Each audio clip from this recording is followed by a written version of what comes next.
Stock market లో రకరకాల investors ఉంటారు. ఈవెన్ ఒకే కంపెనీలో different types of investors different mind set తో ఇన్వెస్ట్ చేస్తూ ఉంటారు. ఒకరేమో కంపెనీ ఇక్కడ నుంచి కూడా మరింతగా గ్రో అవుతుందని ఆ కంపెనీని బై చేస్తే, మరొకరేమో కంపెనీలో ఫ్యూచర్ లో గ్రోత్ పెద్దగా ఉండదని ఆ కంపెనీ సెల్ చేస్తారు. ఇంకొకరేమో 2-3 క్వార్టర్స్ తర్వాత డిసిజన్ తీసుకుందామని ఆ కంపెనీ హోల్డ్ చేస్తే, వేరొకరేమో కంపెనీ మరింతగా ఫాల్ అయిన తర్వాత ఆ కంపెనీని బై చేద్దామని వెయిట్ చేస్తుంటారు. ఇలా ఇన్వెస్టర్స్ యొక్క financial goals, risk return ratios, time horizons, level of expertise and వారికి ఉన్న అవైలబుల్ రిసోర్స్ ని బట్టి స్టాక్ మార్కెట్ లో ముఖ్యంగా 8 టైప్స్ ఆఫ్ ఇన్వెస్టర్స్ ఉంటారు. ఇంకా ఎక్కువ టైప్స్ ఆఫ్ ఇన్వెస్టర్స్ కూడా ఉండొచ్చు. బట్ నాకు తెలిసిన 8 టైప్స్ ఆఫ్ ఇన్వెస్టర్స్ గురించి ఇప్పుడు మాట్లాడుకుందాం. అందులో ఫస్ట్ ట్రేడర్స్. ఈ ట్రేడర్స్ కంపెనీ యొక్క టెక్నికల్ అనాలైసిస్ తో కంపెనీ యొక్క చార్ట్స్ ని డిఫరెంట్ టైం ఫ్రేమ్స్ లో అబ్జర్వ్ చేసి ఇన్వెస్ట్ చేస్తుంటారు. వీళ్ళు ముఖ్యంగా కంపెనీ చార్ట్ యొక్క support and resistance level and moving averages help తో ప్రైస్ మూవ్మెంట్ ఆధారంగానే ట్రేడ్ చేస్తుంటారు. ఈ ట్రేడర్స్ కంపెనీ యొక్క ఫండమెంటల్స్ ని పెద్దగా పట్టించుకోరు. అంటే కంపెనీ యొక్క price to earn, PEG ratio,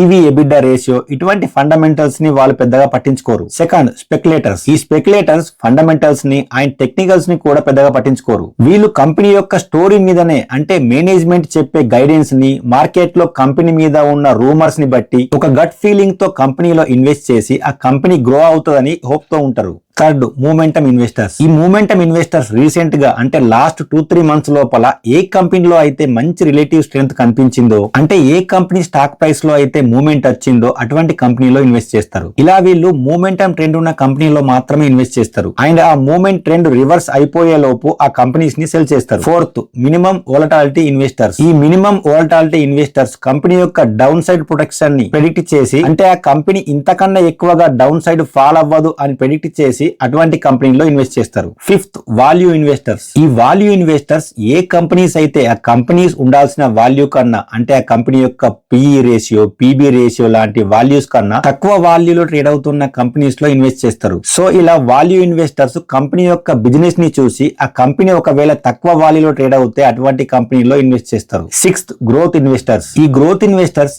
ఏ కంపెనీకి అయితే పొటెన్షియల్ గా మంచి గ్రోత్ ఉంటుందో అటువంటి కంపెనీలో ఇన్వెస్ట్ చేస్తారు. అంటే ఆ కంపెనీ యొక్క రెవెన్యూ గ్రోత్, ప్రాఫిట్ గ్రోత్, ఇలాంటి కంపెనీ బిజినెస్ గ్రోత్ కి ప్రియారిటీ ఇస్తూ అటువంటి గ్రోత్ ఉన్న కంపెనీలో మాత్రమే ఇన్వెస్ట్ చేస్తారు. Seventh, quality investors. ఈ క్వాలిటీ ఇన్వెస్టర్స్ వరల్డ్ లో ఉన్న బెస్ట్ క్వాలిటీ కంపెనీలో ఇన్వెస్ట్ చేస్తారు. ఏ కంపెనీస్ కి అయితే సస్టైనబుల్ కాంపిటేటివ్ అడ్వాంటేజ్ ఉండి ఒక సిస్టమేటిక్ గా క్యాపిటల్ అలొకేషన్ ని చేస్తుందో అటువంటి మంచి క్వాలిటీ అండ్ వండర్ఫుల్ బిజినెస్ ఉన్న కంపెనీలో మాత్రమే ఇన్వెస్ట్ చేస్తారు. Eighth, dividend investors. ఈ డివిడెంట్ ఇన్వెస్టర్స్ స్టేబుల్ కంపెనీస్ లో, అంటే కంపెనీ బిజినెస్ స్టేబుల్ గా ఉండి డివిడెండ్స్ ని కొన్ని ఇయర్స్ నుండి మంచిగా పే చేస్తున్న కంపెనీస్ లో ఇన్వెస్ట్ చేస్తారు. ఈ డివిడెండ్ ఇన్వెస్టర్స్ యొక్క మెయిన్ గోల్ వాళ్ళ యొక్క ఇన్వెస్ట్మెంట్ పెద్దగా గ్రో అవ్వకపోయినా పర్లేదు, బట్ వీళ్ళకి ఆ కంపెనీస్ నుండి రెగ్యులర్ గా డివిడెండ్ రూపంలో ఇన్కమ్ రావాలని కోరుకుంటారు. సో వీళ్ళే నాకు తెలిసిన 8 డిఫరెంట్ టైప్స్ ఆఫ్ ఇన్వెస్టర్స్. ఈ వీడియో మీకు నచ్చినట్టయితే వీడియోని లైక్ చేసి మా లామా వెల్త్ ఛానల్ ని సబ్స్క్రైబ్ చేసుకోండి. నెక్స్ట్ వీడియోలో profit and loss statement or income statement గురించి మాట్లాడుకుందాం.